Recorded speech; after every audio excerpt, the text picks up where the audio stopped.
back in July, you said inflation was going to be temporary. I think a lot of Americans are wondering what your definition of temporary is. Well, you're being a wise guy with me a little bit, and I understand that's your job. But look, at the time, what happened was let's look at the reasons for the inflation.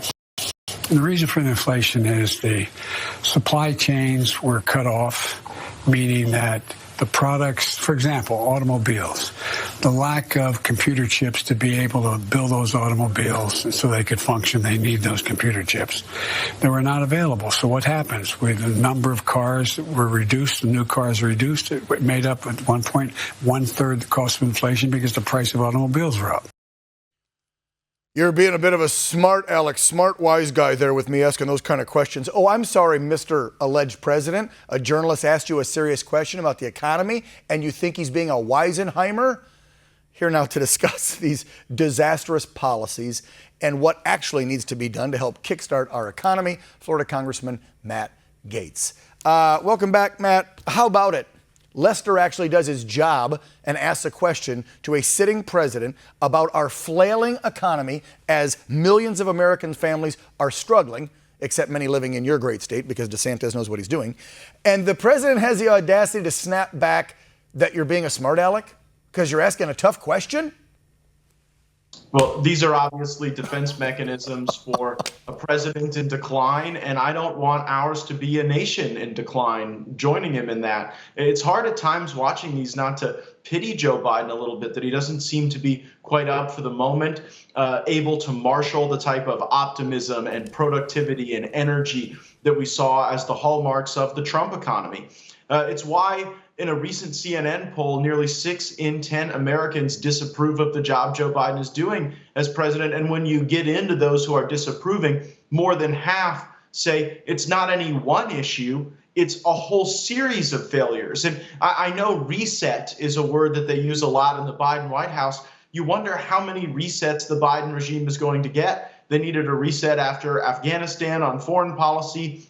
They need a reset following COVID on health policy. They need a reset with the inflationary cycle that we're in on economic policy. So what you're seeing is really a wide scale of failure or diminution of the presidency. And unfortunately, the Congress has not risen to the moment either under the octogenarian Democrat control of Nancy Pelosi and Chuck Schumer. That's why when Republicans take control after the next election, I think we have to have a focus on oversight and investigations first. We have to show the American people how the pain they are feeling at the pump, at the grocery store, is directly connected to the choices that this regime has made. It's not just like, some butterfly flapped their wings in the Sahara Desert and we got inflation in the United States of America. These are self-inflicted wounds in many cases. Yes.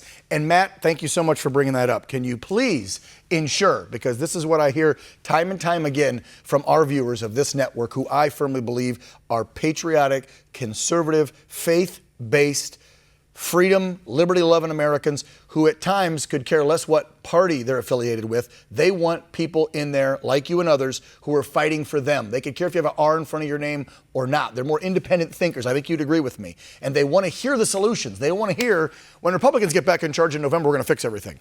Great. How? So you just said it. Show people what policies Biden's doing that is screwing us, and then show us the policies you guys will enact come January if we put you back in charge. That's what's going to make sure there's a massive red wave, and that's what's going to make sure American families who are struggling can keep going. I mean, these prices are out of control, Matt. And it would be dishonest to suggest that just with Republican control of Congress, we'll be able to turn the tide on all of the things where the Biden administration has engaged in a war on work, because we won't be able to pass many bills that Joe Biden would even sign. So I want to be realistic with the American people. If we have the committee chairmanships, if we have the subpoena power, we can conduct the investigations. We can root out the fraud. We can expose corrupt actors like we did during the Russia hoax and during the Ukraine sequel subsequently.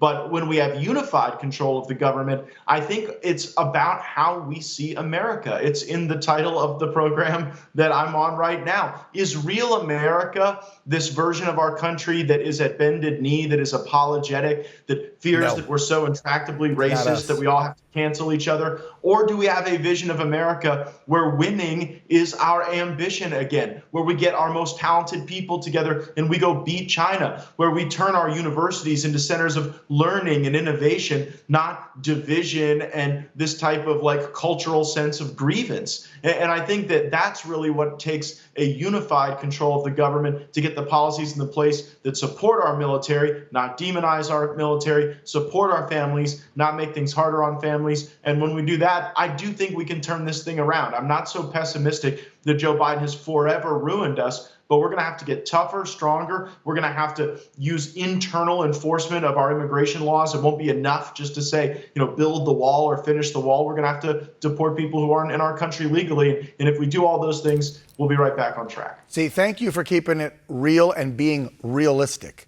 Congressman, because too many people, and yes, sometimes I let them get away with it on this show, come on and use the talking points. And then I get the emails and people are pissed at them and I feel them. They're tired of hearing lip service. They want to see action, and you're keeping it realistic. Like, look, this isn't going to turn around overnight.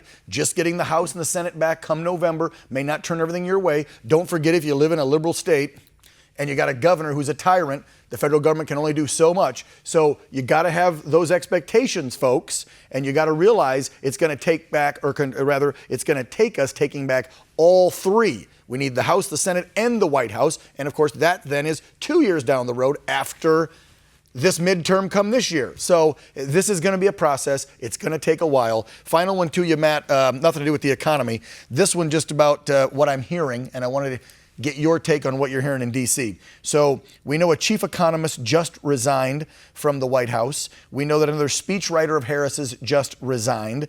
We're hearing White House in turmoil, all kinds of stuff going on. I wanted to tie that to the trucker convoy in Canada.